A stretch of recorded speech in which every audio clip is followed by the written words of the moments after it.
Right. Okay, hi everyone. Good afternoon from here in Spain. I don't know what the time is where you're joining us, from. And if you're watching on catch up, obviously it could be any time of the day. If you are watching us on catch up, don't forget to leave us a little hashtag catch up or a like or a love or some sort of reaction so we know that you're out there. And so today I'm joined by the wonderfully creative Chris Walklett, and he published a book which was released, unfortunately, just as lockdown hit, March 2020. And the book is called Teaching Tracks, and it's all about how we can use songs in the classroom. So the session today, it's bound to be filled with lots of practical ideas, as well as some great tunes. Either we'll be listening to them or we'll have them going around in our heads. Any questions, I'll be keeping an eye on the Facebook chat, and really looking forward to it. So Chris, over to you. Thank you very much, Teresa. So yes, as Teresa said, my name is Chris Walklett, and I'm here today to present on using songs to explore themes and language in your English teaching classrooms. And the first thing I'd like to do is thank Teresa for having me today, and for everyone else involved with the TEFL Development Hub. And I understand that, as she said, that this is available on catch up. Yeah, so enjoy that. I've got a bit of a cold today, so if you bear with me at the sort of tail end of a cold, which might make my voice a bit grating at times. And if I have a sneezing fit, you'll know why. So a little bit about myself before we get on to the talk itself. Yeah, so my interest in using this resource in the classroom goes back a long way. I'm a huge music fan and have been since I've been a tiny little lad, really. And going back about 10 years or so, when of course I wasn't a tiny little lad, I was actually searching for a dissertation topic area. And I thought about why not do it on, teaching using songs in the classroom. And the reason why I thought of that, I think, was because my very first teaching practice when I was on my CELTA course, which was 25 years ago, the very first lesson I used a song. So it's been sort of an ever-present thing all the way along. So in many ways, it's probably meant to be. So it all went quite well with the MA, with the dissertation. Passed that, got a distinction for the work I did on song lyrics and a merit overall. And then went on to TEFL Harrogate in 2014 to present on what I'd done, because having done all that work, I thought it was a good idea to let it go further than my supervisor. I was lucky enough to be selected to talk about that, to actually be filmed by the British Council at that ITEFL conference. So fast forward a few years, and I started formalising my material with the help of one particular colleague, Carol Samlell, who's getting very well known nowadays for things like digital skills and also sustainable development, things like that. So watch out for her. And we came out with a sort of idea of seeing what level of depth could be plumbed from using songs. We felt that there was no depth, or very, very limited depth of what could be done there.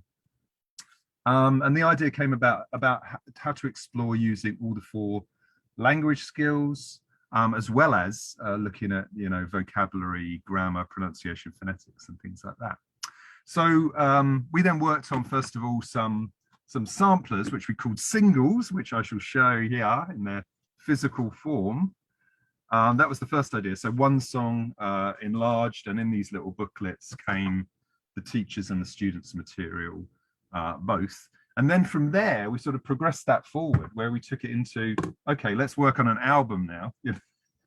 See the language that's emerging. So this album, and you can see the size, I think, of the thickness here, and the teacher's book here, was what came out. So basically 10 songs were used and expanded in lots of different ways.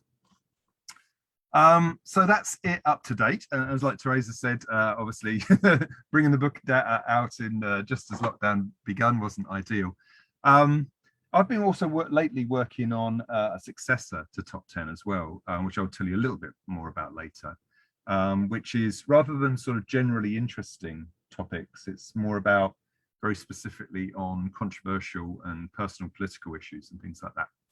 and an even later project, which is looking at, because a lot of people said, oh, a lot of the songs are on similar-ish kind of levels according to the Common European Framework. Why not, can you do something on, for real beginners or very, very proficient students? So I'm actually working on a book provisionally called Top 30, which is going to have, I think, 5 different example songs and materials for those different levels. So going from very, very simple stuff for absolute beginners all the way through to very, very advanced stuff for very proficient students. So that's a little something. So on to actually what we're going to do today. And this is where you hope the PowerPoint is going to work. Oh, it does. That's always good. So first of all, don't want to get too ahead of ourselves. What we're going to do is divided really into 3 main areas, I think. Starting off with the bad news first, if you like. Going to look at poor usage. So some examples where I think use of songs in language learning material is not good. I'll keep that fairly brief because we don't want anything too downbeat. We want the talk to be uplifting, I think. And so we then move on to look at some golden rules for improving and better usage, really. And there are 10 of those, in fact. And then I'm going to move on to, this will depend on time. I've got materials from 4 songs. It could be that we do as few as 2.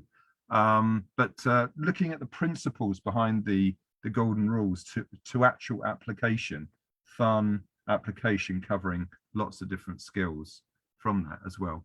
And I think ideally today, anyone watching this either now or on catch up would need a QR reader.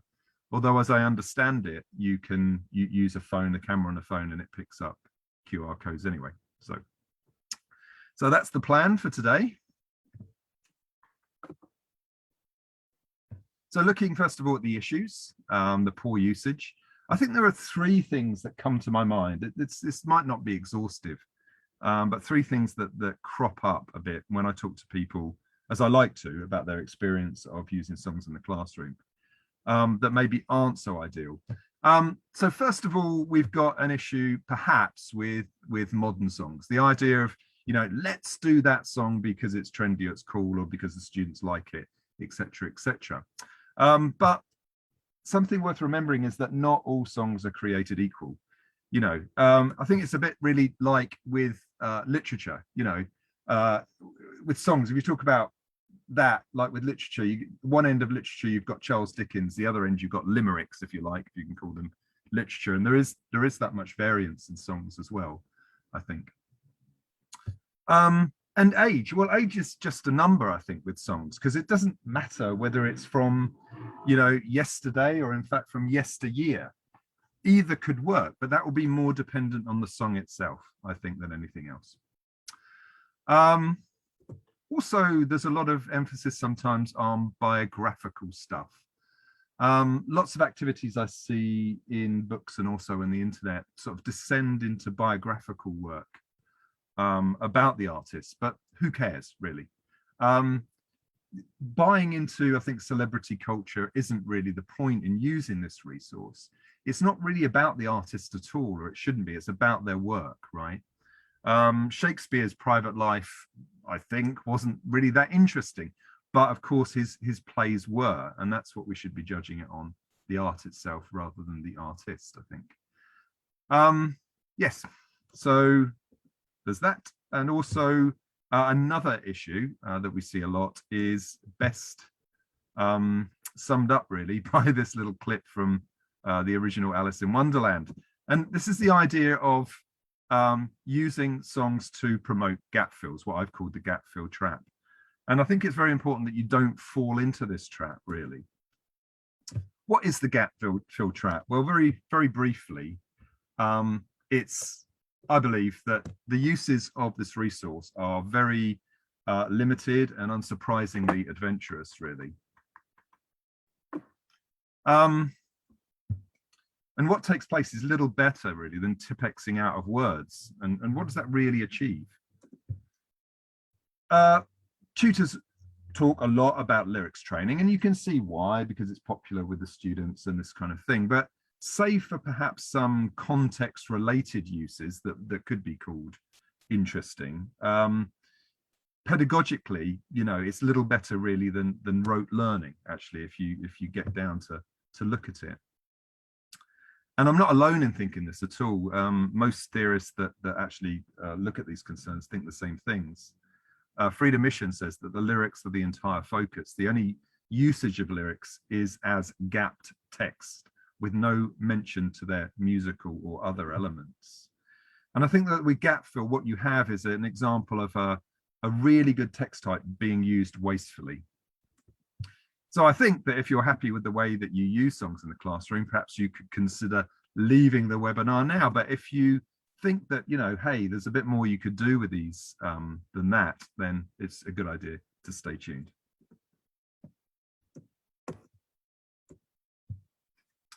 The poor usage is, I think, a real shame, because what happens is it kind of scares teachers off. So you use some of the uses I've said there, and it gets maybe a bad response, or you get kind of forced into doing it a particular way that could bore the students and thus put you off, you know.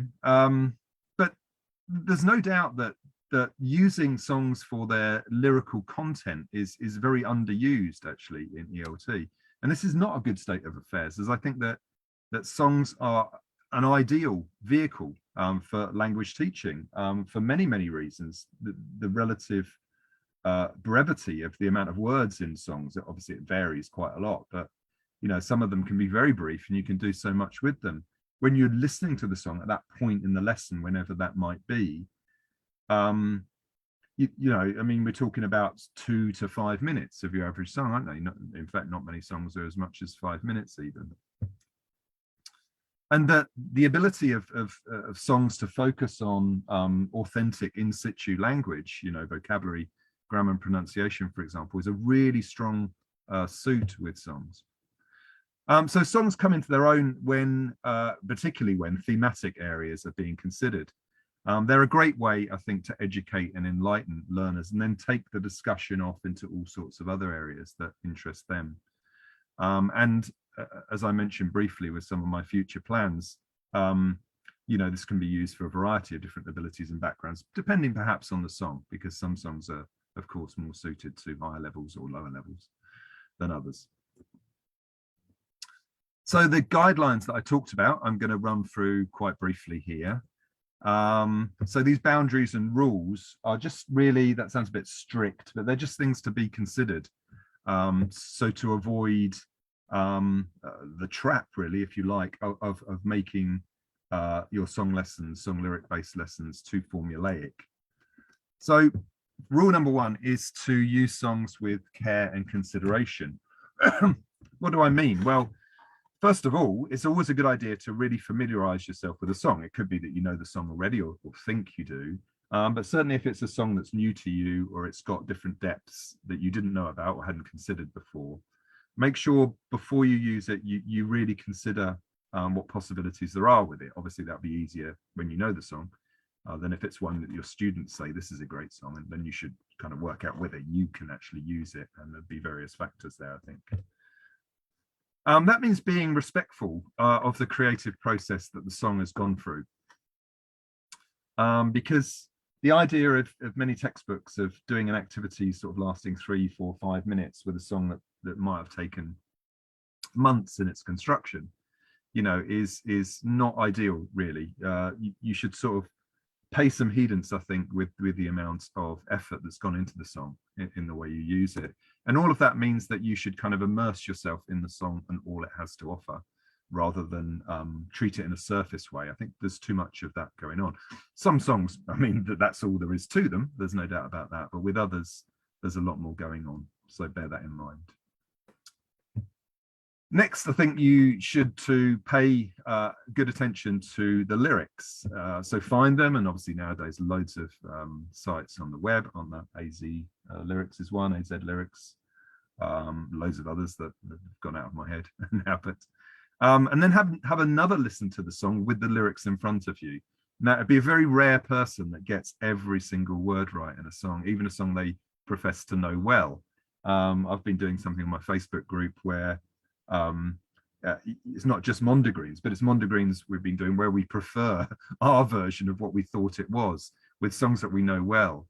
But obviously you need to, if you're doing it with a class, you need to actually get the right ones. And then you can talk about with connected speech, why that might have come about or whatever. But having the lyrics there in front of you as part of the preparation for making these materials is absolutely vital, I think. And as I mentioned already, you know, there can be some surprises from misheard lyrics on Mondegreens that you can use in different ways, really. Next is the relevance of the theme. So think about what themes emerge from songs. Some songs are very thematically strong. Some are very linguistically strong.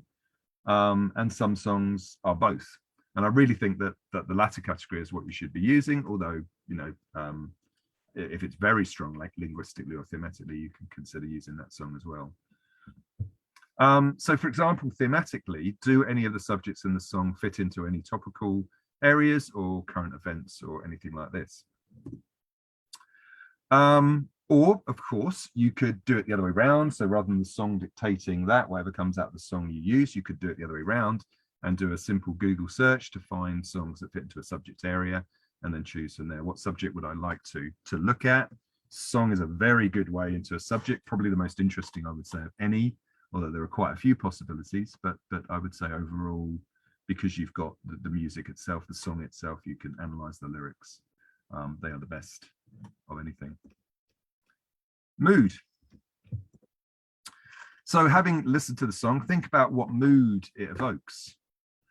Have a look at the chat there. Yep, thanks for that, I do.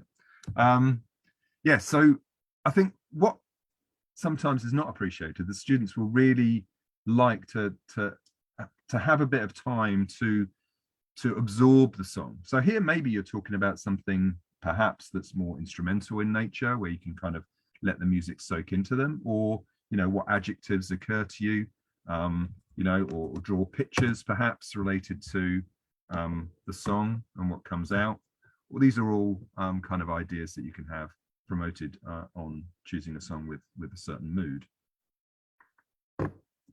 Think about also whether the video is needed. Some videos are really good and they set the scene well, and others not so. Others are quite confusing. They have really, you know, they're done for some stylistic reasons and they don't really fit with it. Think about how to use the video as well. You can use the video with the sound down. You can use the video at the beginning. You can use the video in the middle. You can use the video at the end. Or, of course, you cannot use the video at all, because some videos have very little purpose. And there's that kind of fallacy, I always think, that you need to have students must have a visual element, right? I don't know where that came from or where the research is on that. I don't agree. I think that if it's the visual element from the video is good, then use it. And if it's not, then don't, personally. Very important with the construction of materials is thinking about the order that you do the materials and how to stage it. So in other words, when are you going to first listen to the song? When are you going to view the lyrics? And none of this is a given, I think. Through extensive work on this, I've found that actually the song will start dictating it to you. So it will start becoming obvious as you familiarize yourself with doing this with new songs about what to do. So don't follow that set formula. I think that's a problem. That will be very boring for if you have the same students and you do it all the same every time. That will be boring for them. And I think even with different classes, if you do it, you'll find it boring yourself. You know, take some time and effort to play around with what works best with this. And I think we'll look at some of the examples we'll look at in a while. You'll see that there are all sorts of possibilities for what to do and at what time. Yeah, and as I pretty much said, you know, let the individual song and your teaching experience, how that went last time, how that kind of thing went last time or whatever, guide you to the activities that suit this particular song and how to stage it, right? So not always starting with the same thing first. And that is one of the fundamental problems, I think, with gap fill, that it kind of eradicates, you can't do other activities after it. It's kind of done already, and then it's move on. Oh, we've done that, and we've done that song now. I hear that's you've done it. You mean you've done a gap fill on it, and you've eradicated the possibilities that you could have had if you hadn't done a gap fill. You know, I don't blame people for thinking like that. It's just a bit tunnel vision, and it hasn't thought about the full scope that there is there, I think. Linguistic possibilities, which of course we're looking at today in the two examples that we're going to have.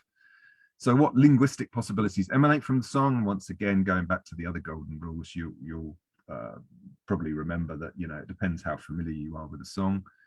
And by looking in the lyrics, are there any particular lexical set, for example, what stands out particularly from the song that has been chosen? You know, what should you use and how should you use it, really? You do need to set certain boundaries, I think, when using songs, because the old sort of classic one of you know, a student whipping out their phone and, oh, I found the lyrics, oh, I found the song. Well, there, you know, I'm a big believer in students taking control of their own learning, but doing it like that, they're not taking control of anything. There's no real learning taking place because they don't know what we're trying to achieve here. So in this particular instance, I think you need to be the boss, or of course, given that it's music, you could say the maestro. So you need to set a certain amount of control with doing this because it can be done so badly. You know, obviously, if you had an activity where you can't really go wrong, you know, the control is not really needed. But with something like this, the thought about what you're going to do and how you're going to do it is very, very important. But of course, having said that, with any kind of control, make sure that you come over as more of a music freak than a control freak, because you can't start saying no, don't do that, and all that kind of thing. It starts to become a very boring experience. Which kind of leads us onto this, really, to make sure that it is, having said all that, student focus. So, you know, what will suit your students, okay? What kind of activities will they like, or do they like, that are applicable from the songs that you've chosen or you think you might like to use?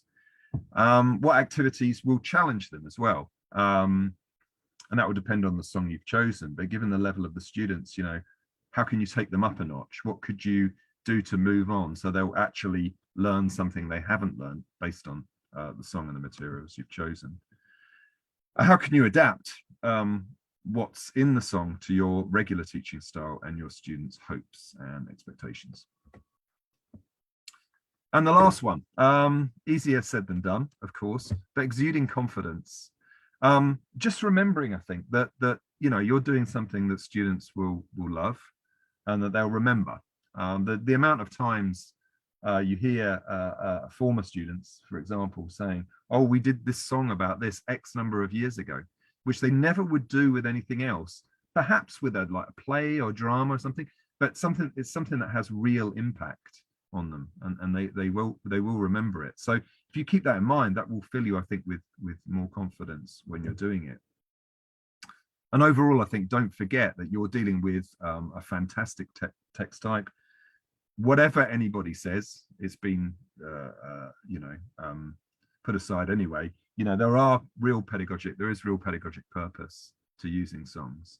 But what's happened is that in English language teaching, we've kind of disconnected with all that. And I believe that sort of belief, well, we don't do songs anymore, or songs are this and songs are that, is actually because of the formulaic approach that's been adopted in course books, and surprisingly, really, I suppose, on the internet. And that's primarily through things like, of the three things I mentioned, but primarily through the overuse of gap fill and the idea that we've done that song, you know. Yeah.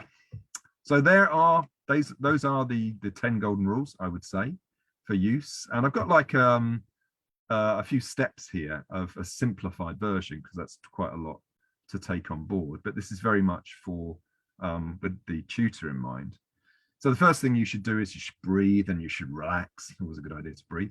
Clear your mind of the preconceptions that you might have about the use of this resource, because they are many, and that could be guided, of course, by previous negative experiences. Step 2 is very much listen to the song, get to know the song. That's what I mean by really listen, get to know with, and then you'll find out, you know, is this going to bomb? You know, some great songs, I think, are very, very difficult to do things with. It could be me, because everybody comes at things from different ways. I mean, I've developed ideas for many songs. I had to go at Bohemian Rhapsody by Queen, and I just couldn't really get anything out of it. So certain great songs that it's great musically, it's great lyrically, love it, piece of art, couldn't do anything with it. You know, that might also be an individual thing, but some are easier than others because of the message there. Reading through the lyrics at the same time as you're listening to the song is a really, really good idea. And then you're thinking as you're doing that about the theme, you're thinking about what language emerges from it. And after you've done all that, you know, make sure you take the time, you think about and put the effort into creating materials based on that, using the theme and or language, and as I say, ideally both. The examples I've got today is very much, and all the ones from the book actually, is very much ones that where there's very strong theme and very strong language elements as well. This is ideally, I think, what you want both, really. So what I've done here is there was 4 songs, I think, especially because of my voice already, I can hear giving out because of my cold that I've had. But there were 4 songs I was going to do today, and I put some links there to the official video. Of course, you can find it very easily anyway on YouTube, and lyrics also on the QR codes. But I think what we're going to do today is we're going to look at the first 2 there. So these are well-known songs, and you immediately look at Money by Pink Floyd and Space Oddity by David Bowie, and you're already thinking about, here are some themes. I know that song. If you do, here are some language elements of it. But I'm going to take you through the things that I've done, thinking about the order of activities and different possible things that you can do in terms of theme and language. So firstly, then, looking at Pink Floyd's Money.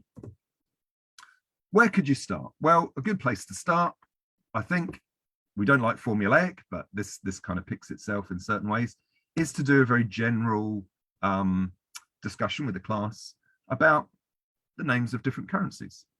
Okay, we all know that the dominant currency for the last 20 years, since it was introduced in Europe, is the euro. But what other currencies exist? Just, you know, generally, you know, thinking about the topic. And then what about the world? Okay, so there are, you know, a few other currencies that some of which they might know.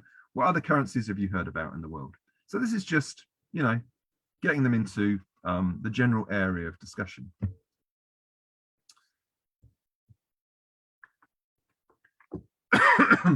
Okay, so a good thing generally to do, but certainly is the case with this one, is to make use of the student's schemata or schema, which is, as you may know, their knowledge of the world. So in other words, this song is called this, it's called Money. What is this song likely to cover? You know the way students are, they'll say money, you know, and they'll try and show they're really smart by saying that, but okay, true, but tell me more. What would a song with this title cover? And then they might say, well, it might depend what year it was released. Okay, that's a fairly good assertion, I think. And so when you tell them that, what other ideas have they come up with? And of course, they might come up with topic areas like greed, capitalism, or if they know the word, philanthropy.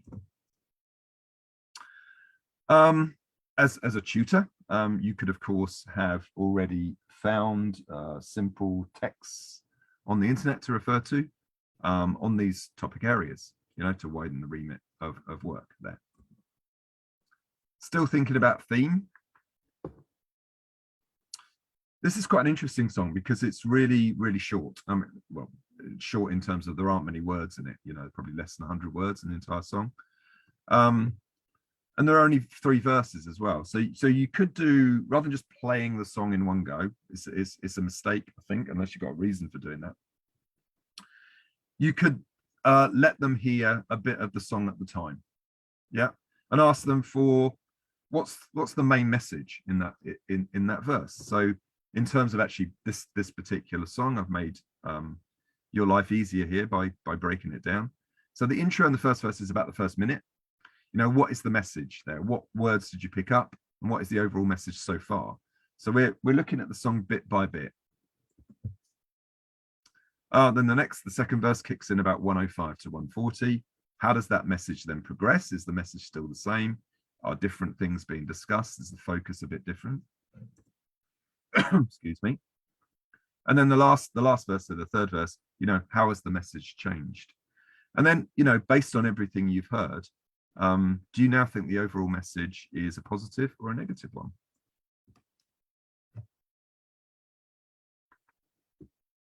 Moving over now to look at language elements. And here's where we could, for example, use the video. Now, on well, I'll go back to it. I don't know how quick this is to do this.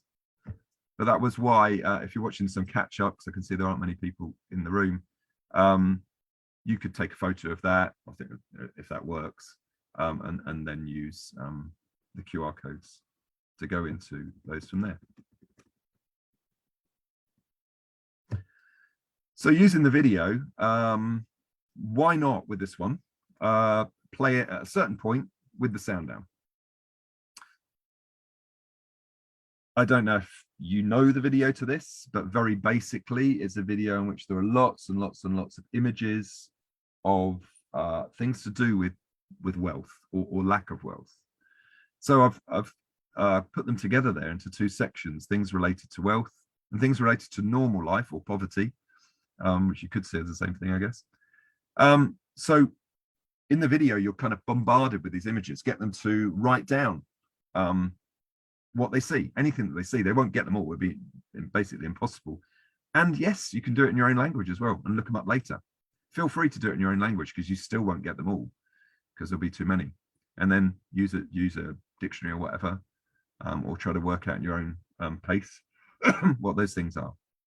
Just orientation to the kind of language that might come up in the song or related vocabulary. Okay, so it's also got some grammar points as well, this song. So it's got second conditional, or you could certainly use it to practice the second conditional. And one activity I've suggested here is something called chain questions. And chain questions are very simply where you form a question and you ask somebody in the class for the answer using the same form rather than shortened answer, and they then ask somebody else like that till everybody's had a go. So it's very, you know, it's a very class involved kind of thing. So first of all, with this, you might need to get them to tell you how the second condition was formed. Otherwise, they might not use it correctly. And then get them to prepare some possible questions and possible answers as well. So, for example, what would you do if you won the lottery? If I won the lottery, I would because. Get them also to practice the positive and negative forms from that. You know, what wouldn't you do? What wouldn't you do if you won the lottery? If I won the lottery, I wouldn't bother going to work anymore. Seems very reasonable to me. Yeah, so you move on and you do it as a chain question. So that's a nice involving activity that's sprung out from the possibilities of the song. I think that's really what you need to do. You need to think, you know, what can I use this song as a springboard for if it's not all done for you, right? And going from there, you could do something on moral dilemmas. And I got a bunch of example questions, you know, and then you just have some group discussions, right? And you get some interesting ones and you can have some feedback and you can say, oh, you know, would you like to justify what you said? Or you can find out who's a little bit dodgy in the group, or, you know, their reasons for these kind of things. So you're practicing it and they don't even know they're practicing it because they're having fun, right?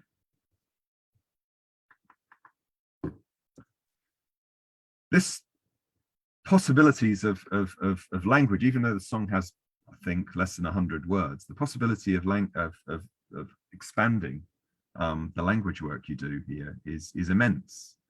This occurred to me that this is an opportunity to look at different words for money or similar in different areas. So these aren't matched up. So by all means, if you want to take a photo of this and then match them up in your own time. But the idea is there's a different word depending on what it is. So if we look at kidnappers down the bottom, you know, what kind of money do kidnappers ask for? Well, they don't ask for a mortgage, they don't ask for a loan. So, you know, and so you can match that up with ransom, and you go with there. So and none of these words, as far as I'm aware, is in the song, but it's based on the theme that emerges from the song. So this is really, you know, building things up from the song. So the song is just, in a way, a small part of a thematic lesson. It's the thing that glues the different parts of the thematic lesson together, if you like. And this activity, called Money is a Cliche. So here we have some interesting, relatively cliche expressions, if you like, but could be interesting, could be fun to see what they decide goes with which. So here you've got some examples at the top there of words that go into these gaps. And they play around with them until, you know, grammatically what fits. Okay, grammatically it fits, but semantically it doesn't make sense. You know, that kind of thing. So you're playing around with it until you can, you know, make sentences that make sense. And then, of course, you can talk about what's that cliche supposed to mean? You know, money doesn't grow on trees. Do you have that in your language? No, we have money doesn't grow on wherever it might be in another language, you know, because these kind of idiomatic expressions are different, aren't they, in different languages? Yeah, what might it mean? Does anyone actually say it anymore, do you think? You know, and then it will be a thing with different age groups. You know, one age group will say, yes, that's really important language. Another age group say, what's that? We don't say rubbish like that, you know. Yeah, they're quite nice again, and once again, not really just tied to the theme itself, rather than being tied to the song itself. So these all came from that little booklet that I showed, which I can show again, which is called Filthy Lucre. So that's exploring Pink Floyd's Money, and that's one of the things that also one of the units, chapters from Teaching Tracks, the larger book. Moving on now to look at David Bowie's Space Oddity. So once again, a song that the tutor is probably likely to know, the students maybe not, depending on their age. What could you do with this? Lots of things. These are just my ideas, not restricting any other ideas, but I do think sometimes the order is kind of interesting. You know, some orders make a lot more sense than others. That's where I get more prescriptive about, yeah, it definitely makes more sense to do that before that because of this reason.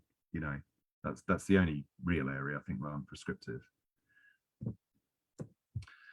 Where to start? I always think it's quite nice to start things slowly, start to find out what they know about topics generally, you know. So we could start with something about the moon. You know, what do you actually know about the moon? People know very little about the moon, actually. They know that last night was a harvest moon or something like that. It was nice and big, and you know, yeah, you could see stuff at night and things like that. But you know, how big is it actually, you know, in relation to the Earth or in relation to something else? How far is it from Earth? You know, how much do you know without resorting to going to do a Google search? You know, what effect does it have on the Earth? You know, what effect does it have on humans? Perhaps more debatable. But yeah, so you can just have a sort of generally interesting discussion. And of course, once again, it's a topic that's just, well, very clearly connected to the song, but not dominated or emanating from the song in such a way. Here I constructed, I mean, not a lot to talk about here, but it's just a text that I constructed, you know, a nice simple text that maybe was related to what went before. So you asking the students before to tell you what they know, tell each other what they know about the moon. So something about the moon landings, you know, was a next obvious step, really. Quite a nice idea, I think, when you do simple text to pick out and push them a bit in terms of vocabulary. So these are the words here that are in bold. And you might have a glossary. I do it with a glossary, but I like to sort of say, can you work it out, you know, from context without a glossary, but then give them that as well for support, you know. So a little bit about the moon landings and then connecting it to the song itself. So the obvious connection there was the song was written to coincide with the 69 landings, the original version, and that it was quite strange actually, because of course, and did they not think about it? So the BBC used it for footage of the moon landings, when of course in the song, I don't know if this is too much, how much of a spoiler this is, but of course the protagonist dies, you know, which is very, very odd when you think about it. So constructing a simple text like that is not a bad idea, I think. You know, get students to do some reading. I don't think they do enough reading. We don't have to give them 10 pages of academic text, but, you know, just encourage something a bit beyond just scrolling through social media and reading things of a couple of sentences or something like that. Having said, as I did earlier on, that I get a bit annoyed by biography stuff, I think there are some exceptions to that, and they are the exceptional artists. And I think it's quite nice to find out about, you know, really exceptional people. So I think that I'm justified in doing a biographical entry for David Bowie because he is so interesting. So another text about the artist as well. So the main subject, the moon, etc., and also about the artist. It lends itself very well, this particular song, because of course, well, you might not know this, but there was another version done by Chris Hadfield when he was in the International Space Station 8 years ago, whenever it was. And a very interesting activity there can be, you know, comparing the two songs, because of course he didn't just redo the song, because you wouldn't be up there in the International Space Station singing a song about you gonna die. You know, that would be really dumb. So he changes the ending on there, but he also brings out, I think, the sort of loneliness of the whole experience as well. So listen to both songs, compare them, how the theme's different and why. It might be fairly obvious, but worth doing. The song lends itself to, as all good songs do, I think, or certainly can do, lend themselves to grammatical activities. And one thing that really stuck out for me here was that you could do something on direct and indirect speech. So in the song, of course, which you'll know because you'll have looked at the lyrics, you'll have seen that there's a kind of conversation going on between ground control and the major. So it's indirect speech, but how would you report that? You know, so you've got ground control saying to the major, "You've really made the grade," and report that, ask the students to report it. Ground control said he had really made the grade. Of course, reported speech is very interesting because there's lots of, it's quite complicated about whether you go back 1/10 or not. But in terms of you could play around with that and say, you know, presuming you are going back 1/10, what would it be? And then you could talk about, do you have to go back 1/10 with this one or not? And you could play around with it like that. And all sorts of spin-off activities there, you know, where you could have people in the class saying stuff live, and then somebody said, that student said, you know, and then you could have them reporting it going back 1/10 or something like that. So once again, I think the point here is having a bit of fun and the sort of learning without realizing, right now we're going to look at reported speech. You wouldn't even need to do this. You wouldn't need to tell them it's reported speech. I do it in the book because the book, you know, is there for the tutor to use, and this is what you're doing. But, you know, presenting this to students, you know, just do this and don't tell them what it is. They don't need to know. They just need to know how to practice it, right? There could be closer analysis of the lexis of the song, and I don't think I'll go through all of these, but you know, picking out particular words. I think this is nice. This is the kind of micro work, you know, where you're sort of looking at the real detail of the song and what it means in context, you know. So a student might sort of basically understand the message, but then it could be good to look at it in more detail. You know, what would make the grade here mean, you know, and what does he mention? Papers, what are they? Newspapers. Yeah, and why is that important? Because this is a time where people are into celebrities and what they're doing, or famous people and their achievements and this kind of thing. You know, other things about the tin can, you know, what does he call a spaceship a tin can, you know? So there's no clear answer to that. There's no definitive answer. And the significance of things, you know, why at that time does the spaceman say, tell my wife I love her very much? You know, probably they'll click that that's the sort of thing you say when you're about to die, right? So it should all be clear when you get to what's the interpretation of the song's ending, you know. Is something implied, you know? It's not said, is it? So you know, how do you do this? Nice little activity I think that I came out with. Desert Island Astronaut here. So imagine you were going on a trip. It's the usual thing, isn't it? What would you take and why? And then you can have a whole class discussion after you monitor, and you know, and they can justify, I would take this because, and then other people can maybe pick holes in it. That would be no use in space, because, you know, so you can have some nice discussions there. And all of those have come from The Final Frontier. And because I've been doing it with the other ones, I'll do it with this one. So that's this one, which is a book specifically about using David Bowie's Space Oddity. In the singles, that has the teacher's notes in there, as well as the students' notes as well. And they both come from Top 10, which is the full book. Now, I had some other activities on here, which I'll skip through fairly quickly, for 2 other songs, but you probably hear my voice is giving out anyway. But there were some activities on Fleetwood Mac's Don't Stop, focused on the origins of the song, making some assumptions about things in the song, about maybe extending things to positivity using a philosophical quote, Boethius's Consolation Philosophy,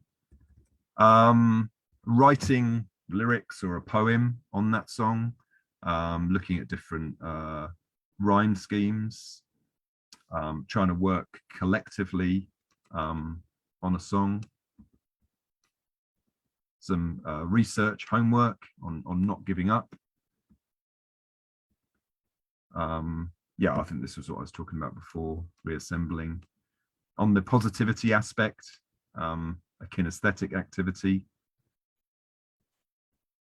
Like I say, not really time to go through these in detail. I had a case study from a colleague using this song, some background of what happened there. Obviously, if you're looking at this on catch up, you could freeze to read through the information.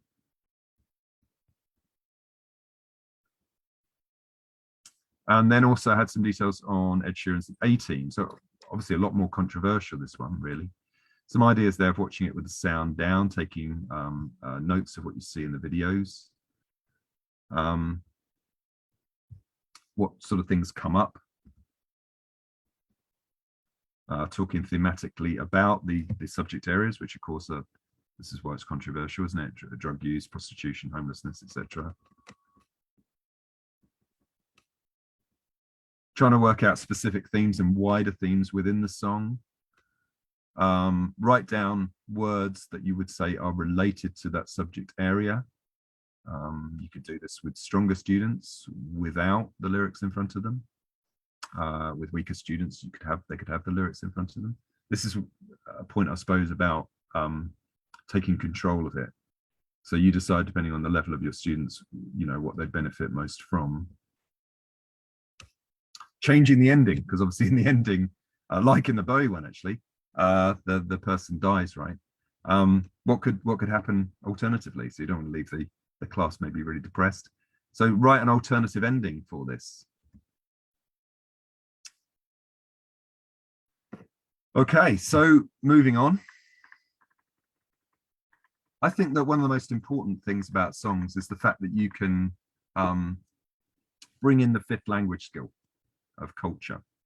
So what I've done here is I've sort of amalgamated the ideas of 3 different theorists into a paragraph about the importance of culture in songs. And because I've referenced everybody, it couldn't be considered plagiarized, right? So songs offer a culturally rich resource that can explicitly be used to teach cultural norms and ideals of the target language. Furthermore, songs are revelatory of their culture in both depth and breadth, providing a window into the frames of reference and values of the peoples whose language we are learning. However, music is not universal. Every song is a cultural capsule containing within itself a significant piece of social information. Thus, bringing a song into the classroom entails bringing the culture of the song with it. So this is something worth bearing in mind, I think. And I believe that songs are the best way to educate and enlighten learners of all levels, abilities, and backgrounds to the different perspectives of others, and to see a kind of rounded picture of the world through the eyes of songwriters, people who generally are very thoughtful. I talked earlier about a project that I've got coming up, which is certainly related to that, because the next thing planned is called 2020's Vision, which is about specifically choosing songs that are about social justice issues, more personal issues, the sort of things people don't talk about or don't talk about so easily. For example, mental health issues or things like this, more controversial issues where sort of nothing is off limits, if you like. Believing that, this is the kind of things that we should be focusing on as we move into this new decade, which is already hit us for 6 already, isn't it? So I'm saying there, really watch this space for that material, which should be due out quite soon. So some things as by means of a recap as we come towards the end of this, maybe about another 5 minutes left. So first of all, think about the theme or themes in this song that you've chosen. This is the same if you're recommended a song from students. In fact, you'll need to do this even more if you don't know it, right? So what is the theme, or what themes are there in the song? By looking together, presumably with the lyrics as well, what kind of language activities present themselves? And these don't normally leap out. I mean, the themes sometimes don't either. And the way they can be extended, or you can kind of use them for different things. But what kind of activities leap out? And sometimes all of them will, and sometimes some more than others. In the book, I deliberately tried, it was a bit forced really, but I deliberately tried to do at least one thing connected with everything. That was a little bit forced, because I think in reality, some songs are very strong on vocabulary and theme in one, then they might be very good for grammar in another, and it will vary. What opportunities are there for skills practice in this particular song? And that will obviously often be things that are unconnected. So what speaking activities could students do, and at what stages, with this song?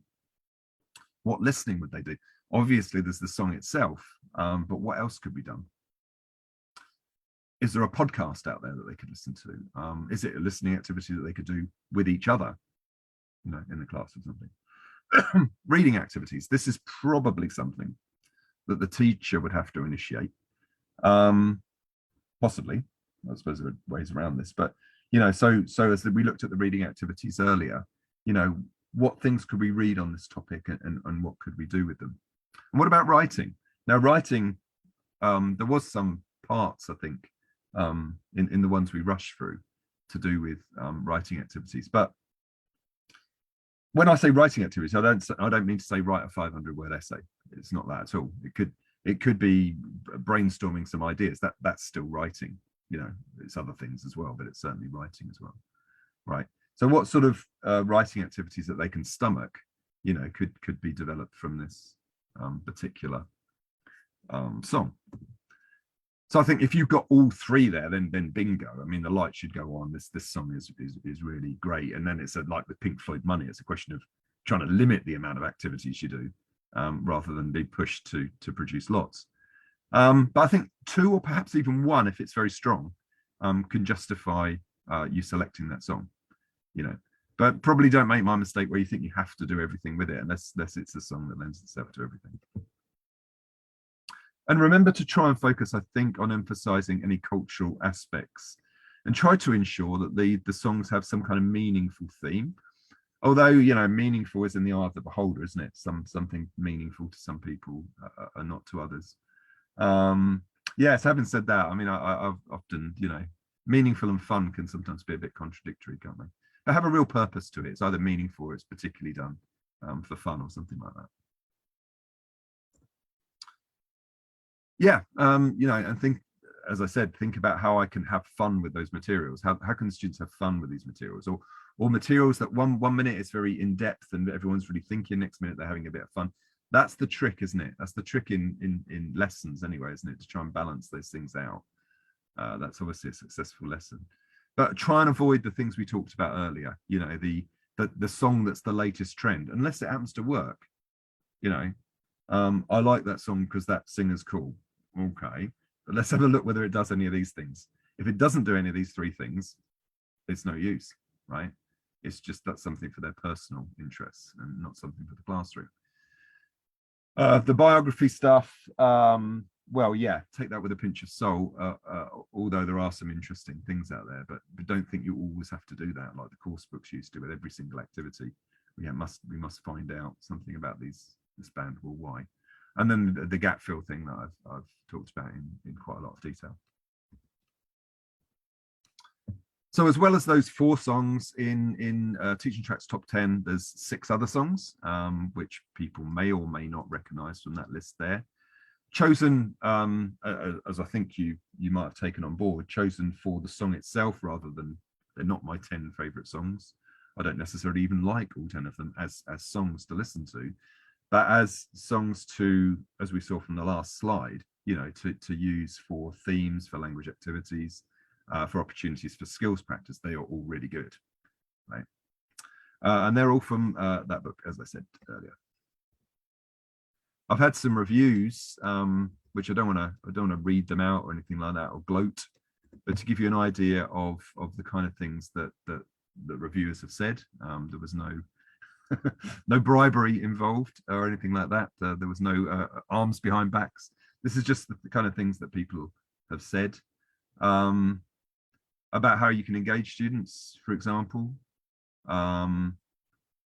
About the creativeness of what's gone in, but this is not because I'm amazing. It's because I've taken the time to work out almost scientifically, if you like, you know, the order of activities you can have and what you're trying to achieve with those activities. Yeah. The fact they will go down well with particularly teenage and young adult students has come out there. And they can sort of got the ability to kind of liven things up, really. There are the books and they're still available. So they're the singles and to point you in other directions, I've got a Facebook group, which is very popular. I do like people to there's 3 entry questions, and I do like people to fill those out because I tend to find that the people who bother to fill them out, the 3 questions, are people that are likely to contribute to the group, and the ones that put nothing are probably likely to never put anything in the group anyway. So yeah, I mean, of course, if people watch this and there's some connection to the Development Hub, I will let them in and forgive them if you like. But ordinarily, if it's people who just put nothing, then I don't let them in because I like to keep the number quite low and manageable for reasons of organisation. But the links there, that's once again a QR code. If you scan that, that will take you into the page itself for you to get in. I do also do training. I don't know if anyone will see this that would like to book me to try to explain to people the best way to use songs. That's called Training Tracks, and the details are there. Other details then are also I've got a YouTube channel, and on there is a lot of old talks. There's probably about 30 on there or something like that now.